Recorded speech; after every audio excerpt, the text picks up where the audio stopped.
Once upon a time in a small village, there lived a hard-working miller. After many years of working, he had been able to have a house with a mill, a horse and a cat. He had 3 sons. The 2 elder brothers named Carlos and Sergio were too lazy. They didn't do anything to help their father. In contrast, the youngest brother named Sergio was really hard-working. We always helped the miller with daily works. Therefore he was deeply loved by his father. Unfortunately, the miller passed away. This made Sergio so upset. But Hector and Carlos were so delighted, because they thought that they could inherit all the properties of the father. The eldest brother took the house, the second took the horse. They left Sergio the cat with a small corner to sleep in the barn. The youngest brother sat inside the storage saying sadly to himself, "What can I do now? I can't do nothing but grind away. And the cat will even be miserable living with me. Should I sell it to someone who can take better care of it?" Listening to the story of its master, the puss suddenly jumped out of Sergio's hand, stood on 2 legs and told him, "My master, you need not to sell me to anyone. You only need to buy a pair of boots for me that I can't go out and among the people, then you will soon be helped." The son of the miller was really surprised when hearing those words. However, he decided to believe the puss and use all of his saving to the store and buy a pair of boots for him. When the puss received his boots, he put them on, took a sack, filled it with corn, then threw it over his back and went on 2 legs, like a human, out of the door. In the kingdom where Sergio lived, there was a king who only had a daughter. However, no one knew why the princess was sick all the time, and she could only be cured with the magic medicinal plant in the deep woods. The puss knew that and he decided to go to the woods immediately to find that magic plant. Deep inside the woods, the puss saw a cave door which was shining.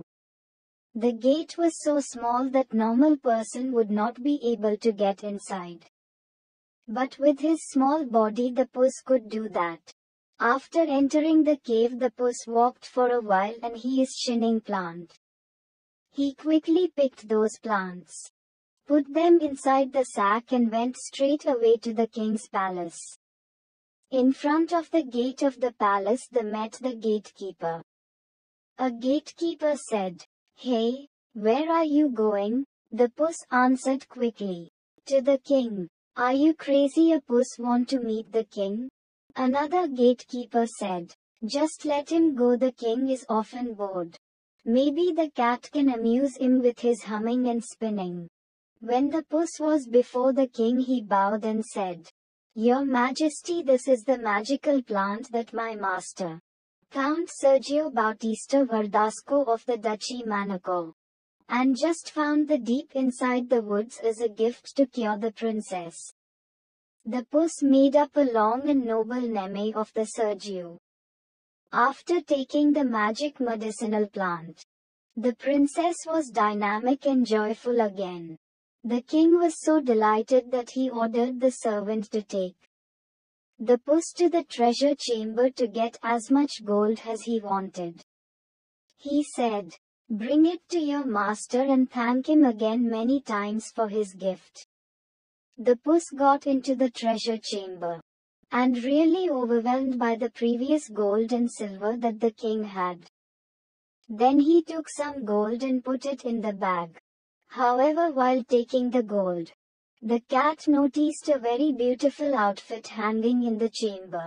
The cat thought, "If my master wear this suit, then the king will believe that my master is a rich count even more." That night Sergio sat at the barn's window, supported his head with his hand and thought, "I had spent the last of my money for the puss's boots. And what large things will he be able to bring back?"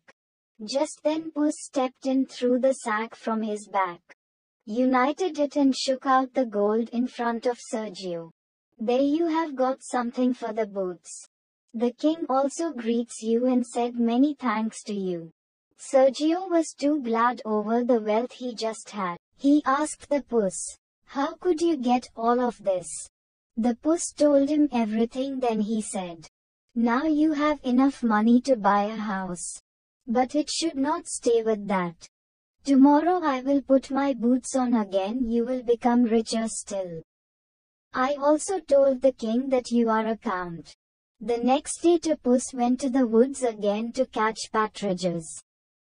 A pretty precious beau bird egg tag time. The puss made the sack open, spread the corn apart, laid the cord into the grass and led it behind a hedge. There he hid himself, snuck around and lurked. The partridge soon came running, and one after the other hopped into the sack. When a good quantity was in it, the puss pulled the cord closed, ran to and twisted their heads around. Then he threw the sack over his shoulder, and went straight away to the king's palace. Just like the day before, after catching the partridge, the puss entered the palace and said to the king, "Your Majesty, my master, Count Sergio Bautista Verdasco from the Duchy of Monaco, respectfully send you his best regards. And these are the partridge that he just haunted deep inside the woods, as a present to your Majesty."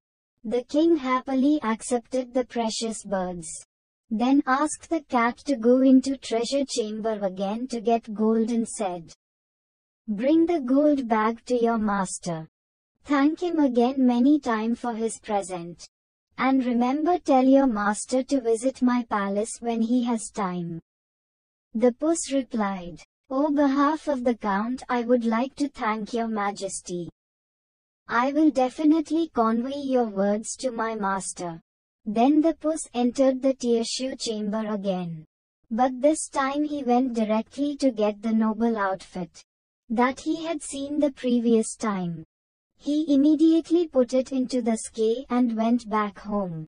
Sergio was sitting in the living room of his new house. Suddenly he saw the puss coming along with the sack. He took the outfit out and said, "Tomorrow you will wear this costume. Remember to invite him to your palace. If he asks anything, you just have to say that everything will be arranged by me." Sergio doubted a little bit, but he still believed the puss and replied, "It is all right, thank you. Tomorrow I'll go to the palace with you." The next day Sergio and the puss walked together into the palace. "Your Majestic, let me introduce you to my master Count Sergio." "Your Majesty, thanks to you noble outfit." The king thought Sergio was a brave man who went to the woods to find the magic plant and catch partridge for him. So he treated Sergio very well. The king also invites Sergio to stay and have dinner with him and the princess. During dinner the king said to Sergio, "Thank you, Count Sergio, for the gift. Especially the magic plant which helped my daughter to recover." The princess also added, "Thank you very much, Count Sergio." He was startled when he met her eyes, and from that moment, Sergio knew that he had fallen in love with the princess. Sergio replied calmly as the puss had told him to do, "It is my honor to help your Majesty and your Highness. It's just a small thing which is not worth talking about. By chance I would like to invite your Majesty and your Highness to visit my castle." "Okay, we will definitely do it if we have a chance." "Yes, your Majesty, I have assigned my puss to arrange everything to welcome you to my palace." At that time the nearby kingdom was ruled by an evil magician. So the people there were extremely miserable. The cat decided to go to this kingdom and check the situation. When the cat arrived at the magician's castle, the cat blatantly stepped forward in front of him. The magician looked at the puss with a disdainful look and asked, "Why do you come here?" The cat bowed and said, "Sir, main master is Count Sergio Bautista Verdasco, from the Duchy of Monaco. Hearing that you have superme magic, my master sent me to bring in some gold coins as a present for you." The magician invited the cat into the castle. He smiled and accepted the gold. He asked, "Why haven't I heard your master's name before? What does he want from me?" "It's really simple. He wants you to be the magician for his kingdom. And you will have everything you want." The magician's face started to glow. He thought, "There is so much gold for the debut. If I become a magician for them, there will absolutely be much more." But the magician was still haughty, adding, "My magic is superme. Your master is looking for the right person." "Of course, but you have to prove your ability first." "How do you want me to prove it?" "I heard that you could transfer yourself into every animal you choose by your own will. As far as a hound, fox, or even wolf are concerns, that I could believe, but what about an elephant? That seems to me quite impossible. And therefore I have come to convince myself." The sorcerer properly said, "That is a trifle to me." And in the blink of the magician turned into an elephant. The puss said, "That is unbelievable and unheard of. I never could have imagined such a thing. But I would be even more impressed if you could transfer yourself into a tiny animal such as a mouse.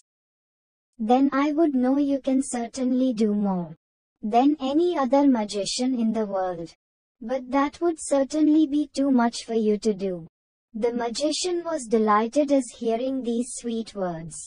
"Oh, that is also a trifle to me."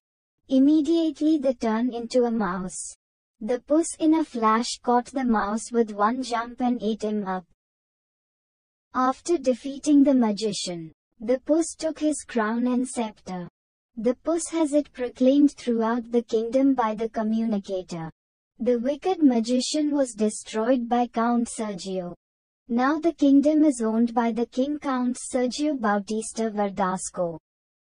In order to bless his people, Count Sergio decided to exempt everyone from taxes for a full year.